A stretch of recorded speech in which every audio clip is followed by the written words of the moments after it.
श्री दैवज्ञ समाज दमन द्वारा श्री गुरु लीलामृत ज्ञान यज्ञ का आयोजन किया गया।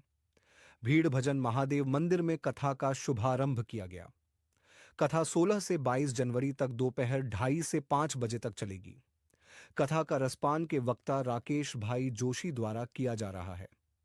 गुरुवार को पोथी यात्रा हरेश भाई तलेकर के निवास से निकाली गई।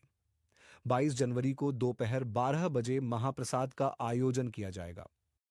श्रीपाद वल्लभ दिगंबरा दिगंबरा दिगंबरा श्रीपाद वल्लभ दिगंबरा विठ्ठल विठ्ठल विठ्ठल हरि ओम विठ्ठल दिगंबरा दिगंबरा श्रीपाद वल्लभ दिगंबरा दिगंबरा दिगंबरा श्रीपाद वल्लभ दिगंबरा दिगंबरा दिगंबरा श्री